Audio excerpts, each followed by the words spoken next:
Welcome to the end of the world, survivors. You're tuned in to the last voice on the airwaves, Harper, or as I've come to call myself, DJ Clueless, broadcasting from an abandoned radio station that somehow still hums with life. Don't ask how, don't ask why. All I know is the dead roam outside and we're still here for now. This is where we fight back.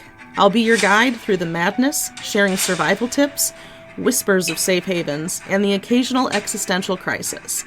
Because let's face it, when the world's gone dark and the dead outnumber the living, the only real question is what's next.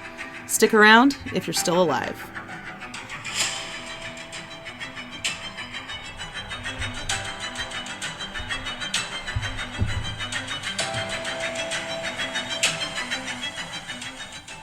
Welcome to Zombie Apocalypse Survivor Radio. This is DJ Clueless coming at you, and our call sign is ZASR if you are interested, although I don't think call signs matter anymore. And today we're going to do a little retelling of my retelling of the past. It seems that I maybe left some things out of my telling. So what we're going to do is we're going to go back through it. The reason we're going to go back through it is I compared notes with Queenie, Priya, and Violet. And some things that we all have in common are we all have some sort of extra ability that we did not have pre-zombie apocalypse. And I am not at liberty to share what theirs are. They said I could share that they had them, that they also had dreams. The type of dreams that I've been having where you know where stuff is, you know what to avoid, that kind of thing. And they asked me to retell me getting here with the idea in mind that instead of editing out what I call in my head the woo-woo stuff, again, trying to keep this as G-rated or PG-rated as possible. So one of the things I should add in here, and part of the reason I didn't discuss it, is it sounds so crazy. But all four of us have these abilities and dreams. But there is usually a goddess present, and a goddess of old. For me, it is a goddess of truth, Ma'at. For Violet, it is the goddess of poetry and forging and healing. It's Bridget, or Breed, depending on where you live and how you pronounce things. Priya and Queenie wanted me to not share which goddesses have been communicating with them, and so I'm not going to. You know, some things are private. And even though I am kind of throwing everything out here, I have kept a lot private. So I will go back and unedit the stuff. When we left the St. Louis area, we left it because Mitch and I were both having very strong dreams that said if we stayed, we'd die. So when I say, oh, we went to spend time with family, it was not a rational decision. It was an intuitive decision. We both decided to trust the dreams, especially since the dreams got more insistent every night, almost as if whoever was communicating, for me it was Ma'at. For Mitch, it was actually a saint. So it wasn't even a saint I think he's familiar with. It was Saint Anthony, who we looked it up, and patron saint of lost items. You know, there are a lot of different things you can do with Saint Anthony, but most of them involve finding something lost. So since the dreams did not seem to be coming from our psyche, we decided to moderately trust them. We didn't see a reason not to, because what the dreams were showing us and what the world was doing were the same thing. So I almost feel like, if it is goddesses and gods of old and saints of old trying to communicate with us and help us through this, I almost feel like they knew they'd have to really convince us that they were legit. So I feel like they gave us a lot of, here's something that's going to happen tomorrow, so you know that I'm giving you correct advice. And then that thing would happen, and we would be like, oh, okay, wowzers. So the dreams led us to Illinois and away from everything we had established in the St. Louis region. We went back to our hometown, back to our family. Well, my family. His family was in Montana. Um, well, some of it. Like, he has family all over. Mine was in a centralized location, and his was spread out, so mine was also closer. And Mitch got along with my family just fine. And we stayed with my family for a while, and when they came to evacuate us, it wasn't something where we had any preparation.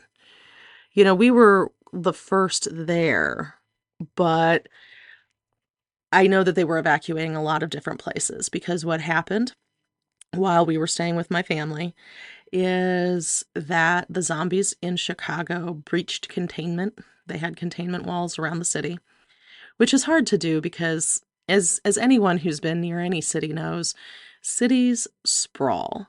So you have the city proper, but there's no differentiation between the city proper and the suburbs because it's all sprawled into one.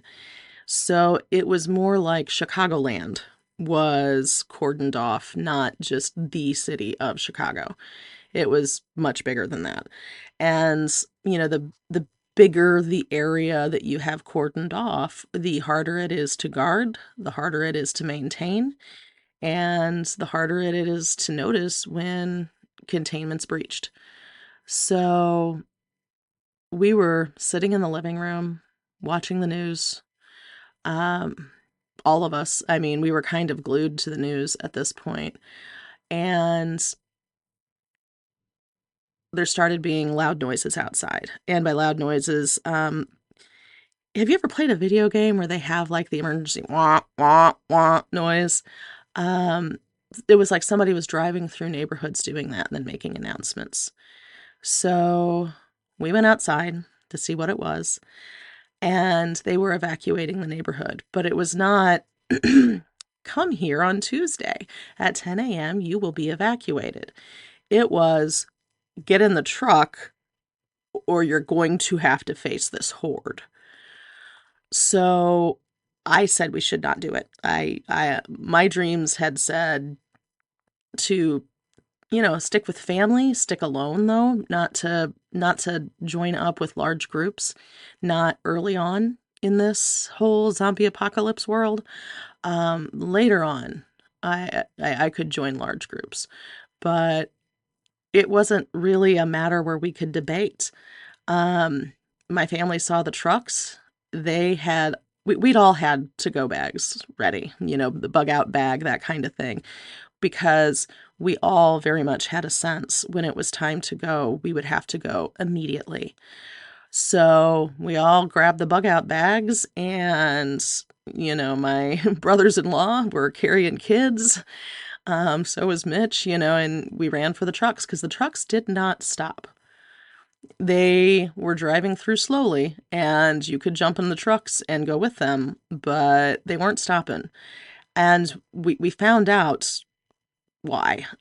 They barely got our road clear when zombies started pouring in, and they immediately stopped evacuating people and got the heck out of Dodge, So the second we were on the trucks, I was uneasy. I hated it. I thought this was a bad idea. And I didn't have any better ideas. I didn't have the idea of, let's go try and find someplace remote. I had no ideas. I was so fried by this point. It had been months of running away from dreamed fears. I didn't know if we were being insane or not. Mitch kind of was like, well, the world's gone insane, and the only way to deal with insanity is to join it. And I don't know that I necessarily agree with that sentiment, but I get where he was coming from. So the entire time we were in the camp, I was trying to get us to go. Mitch and I were both having very vivid dreams that said that we shouldn't stay at the camp. And Mitch, when he went out with people to get supplies or do various things, was working on convincing them to leave. He had a couple ideas. He knows a few people who have cabins, like hunting cabins off in the woods, and he was trying to convince everyone to go to one of those because the more crowded the evacuation camp became, the more vivid and demanding the dreams were. So we were doing everything we could to convince my family to go. And my family could not be convinced. My family very much was like, no, the government has this in hand. They know things that we don't need, that we don't know. So we will stay put. We will stay here and we will go when we are told to go. And the usual mocking that goes when you're trying to tell somebody, hey, you need to leave now because I had a dream. So there was quite a bit of that mocking happening too, which I took good-naturedly because in their shoes, I would have felt the same. Now, I think that I probably shouldn't have taken it good-naturedly. I think I should have made a fuss.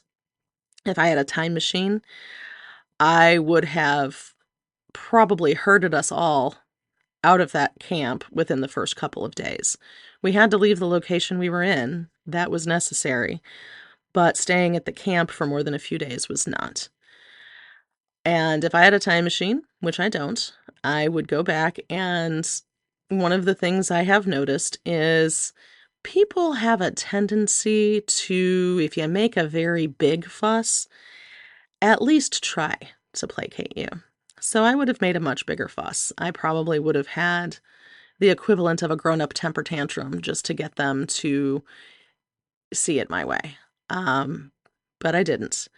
Instead, I doubted the dreams. I doubted myself. Mitch doubted his dreams and himself. It's hard to make an irrational argument in the face of rationality. When you know that, you wouldn't necessarily believe what you were being told if you were the one being told it, as opposed to the one experiencing it. So, yes, it was a challenge, and it was scary, and it was frustrating, and it was demoralizing. And when the camp fell, I was so angry at them for dying when they could have lived had they just listened to me. It was one of those moments where the Greek myth of Cassandra popped into my head. Apollo cursed Cassandra to be able to tell people what was coming with just the most accuracy ever. And the curse part was, and no one would ever believe you. And Mitch and I saw what was coming, and nobody believed us. Nobody believed us because we saw it coming through dreams and through the mouth of a goddess and a saint that, cards on table, we were not real familiar with either of those goddesses, goddess, saint, person, people. Neither of us is Catholic. Neither of us is Egyptian. So, we were completely unfamiliar with these entities. So it's not like it was hard to convince people because nobody else in my family was having dreams. Or if they were, they weren't being honest about it, or maybe didn't remember them. So when the camp fell, the reason Mitch was able to get me out is we knew a little bit ahead of time. Not ahead of time enough for Mitch to get out, but ahead of time enough to where we were able to run to an area of the fencing that I could get up and over, and the hope was he would follow me. But he didn't, as you all know. That's not how that went down. Our self-doubt, our denial of the impossible killed us, killed Mitch. But when you lose a loved one like that, part of you goes with them. So I guess killed us is appropriate because I'm a different person now than I was before I left that camp. So Mitch pushed me up and over, and I started running because he said, run, don't look back. I ran, and I didn't look back. And as I was running, I felt wings wrap around me. And I've spoken about this sensation before, but this time when the wings wrapped around me, I very much felt like I couldn't be seen. I very much felt like, okay, I am safe here and no one can see me. I still ran until I couldn't run anymore. But once I reached the point where I couldn't run anymore and I was walking, some of the zombies that were in the camp, let me rephrase, some of the zombies that were created in the camp, new zombies, fast zombies, came running out. I mean, they must have broken down the fences, and because, the camp was fenced off to protect, they ran right past me. And not one, not two, but hundreds. It was a very full camp by the time it fell. Ran past me as if I wasn't even there. At one point, I just stopped walking and I stood still. I think I was in shock. Maybe a little not wanting to be there without Mitch, but I stopped and watched them. And they ran past me as if I was not even there. I was not even a blip on their radar. They didn't notice me. I was invisible to them. And the wings stayed wrapped around me until I found a clear shelter that night. And then I felt them go away. I was able to sleep through that night and the next day. But the entire trip from this camp all the way down to Southern Illinois, where I found this radio, where I was shown to go, my aunt would appear to me in dreams, and, she told me to look for the vultures.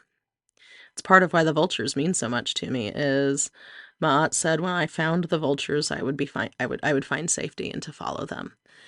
And I got to an area where there were a lot of vultures.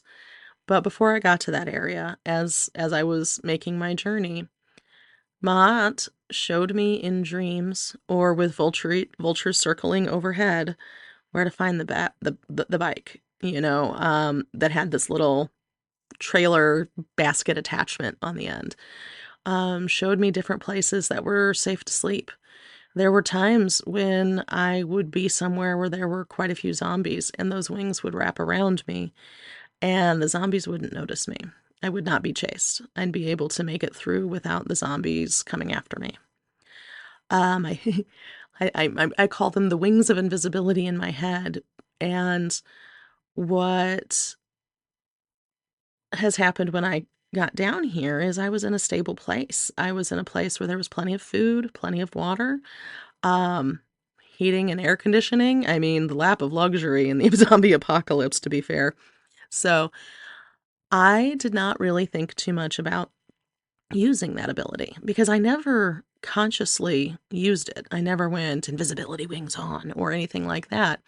Just times that were dire, where things were very, very rough, those wings would wrap around me and the zombies would move past me. And I spoke about it the day I came home from the storm, that, I felt those iridescent wings wrap around me. And, they look a little bit like if you ever saw the movie The Abyss, um, there were these underwater creatures that they glowed. They were iridescent, you know, um, and they look like that to me.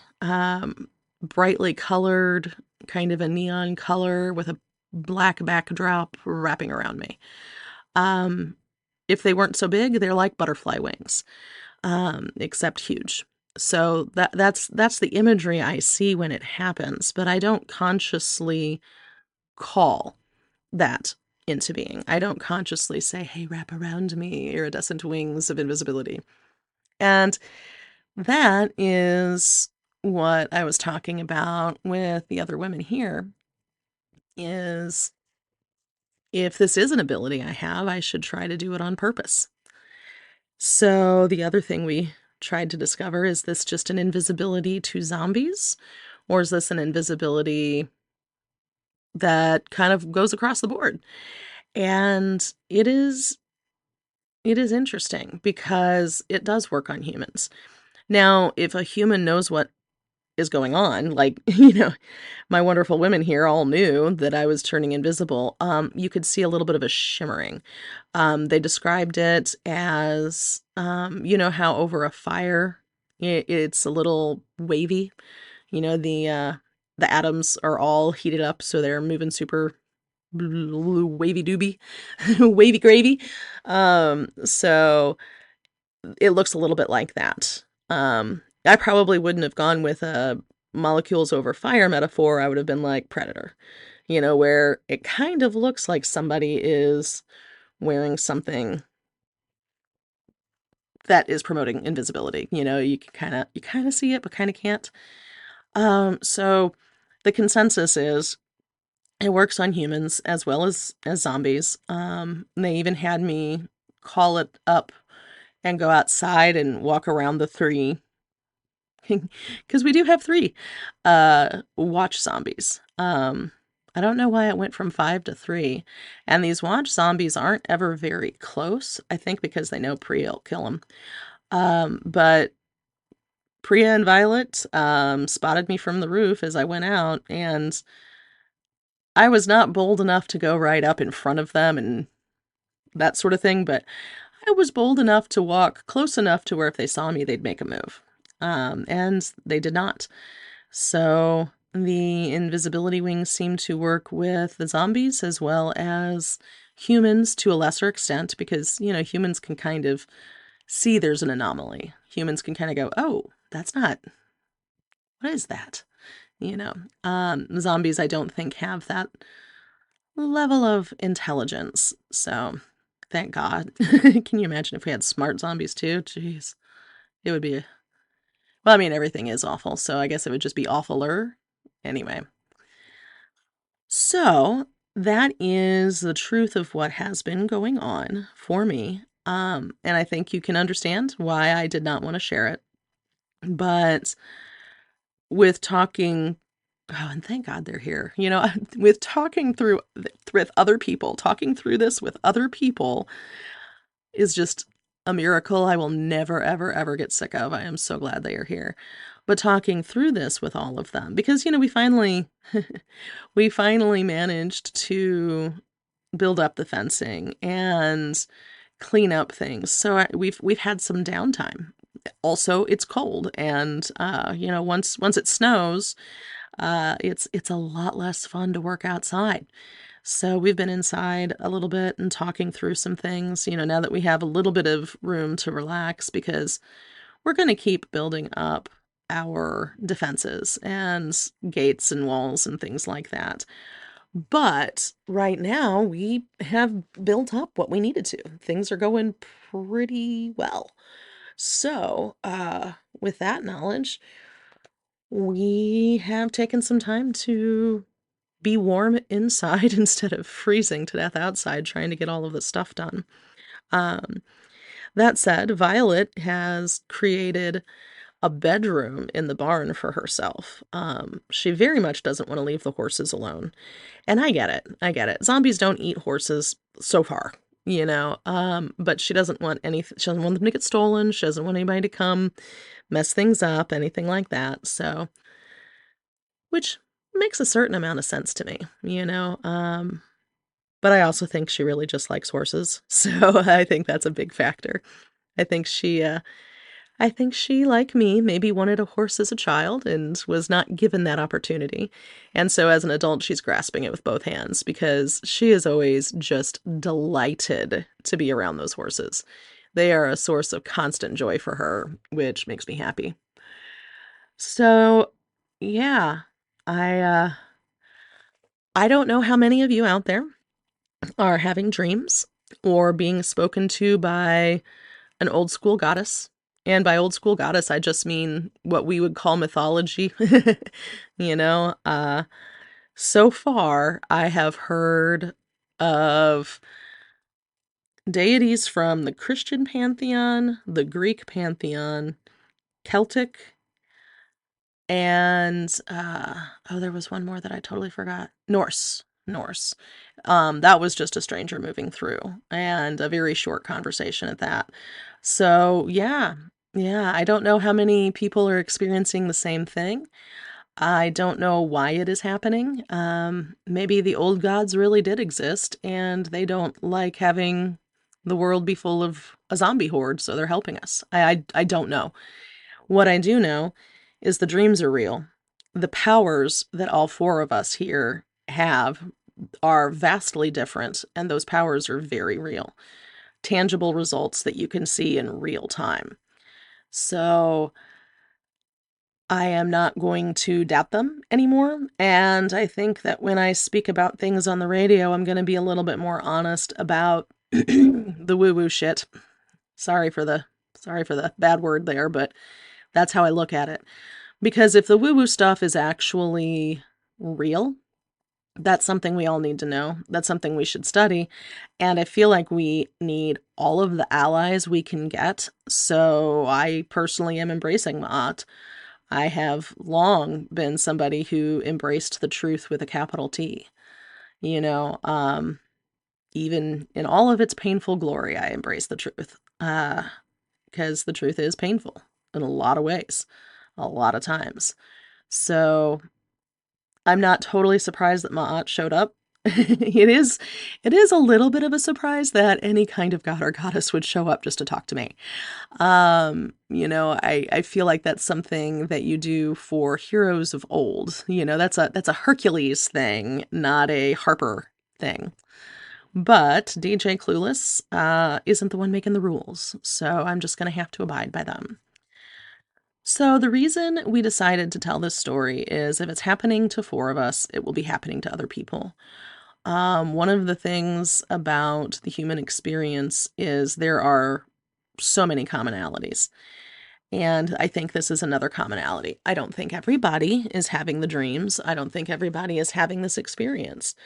But I think a lot of people are, and a lot more, infinitely a lot more than had them back in the world. I think this is a new thing. I think the zombies came, and in order to help us fight the zombies, the allies came too. In this case, old school gods or goddesses, or saints. It just really depends on who picks you, I guess. You know. So anyway, if you are having these dreams and interacting with somebody or someone who presents as a goddess or god or saint or Loa or whatever, maybe don't be terribly skeptical because you aren't alone. Other people are experiencing the same thing. So maybe embrace it. I have been treating it like a deep, dark secret because I have been so terrified that I am losing my mind. And the truth is, I'm not losing my mind. Well, I mean, I am, but it's gotten a lot better now that there are people around. I wasn't losing my mind when it came to the dreams. But there have been times where I have lost it a bit, and the grief and the rage and the pain of losing everyone in the world I've ever known or loved, and the world itself, and the mechanisms of society have completely destroyed me, and I've wanted to just walk out into the zombies and become one of them. Not really, but it's like your brain just goes, fine, might as well just be a zombie then. Those times I have been redirected someplace safe. Those times wings have wrapped around me and taken me up to the roof instead of into the zombie horde. So even my self-destructive tendencies have been helped by having Ma'at there to guide me a certain direction. So if you have this guidance, if you have any of these extra abilities, my comment here is just to embrace them. Embrace them as a wonderful thing that is there to help you survive, because it is. And as you know, the main thing I want is for us all to survive, to see the world that will be, because we need every single person on this planet to help make things better. We need you specifically to survive. And when the time comes for you to join the communities that are building, so that we can all survive together, because surviving alone isn't an option in this world anymore. It has to be together or not at all, So if you're having these dreams, don't let it keep you away from people. Don't let it isolate you. Reach out. And if you don't know where to reach out here. I know traveling isn't what any of us want to do with the zombie hordes, but if you can make it to Southern Illinois and make it to here, we'll take you in. So survive, survive, survive. And this is DJ Clueless signing off.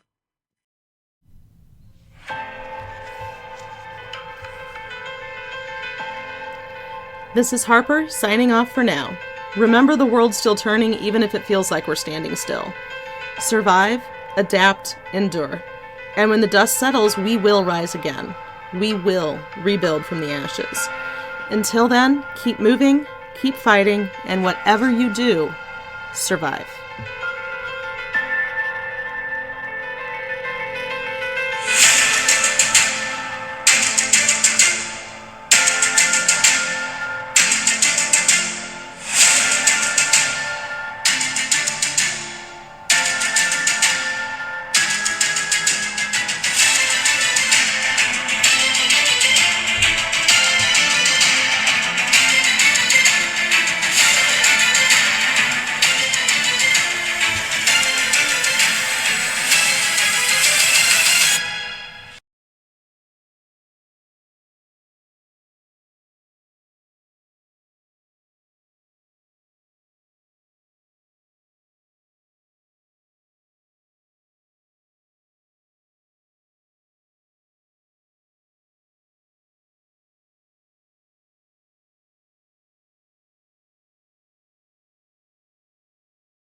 This is Harper signing off for now.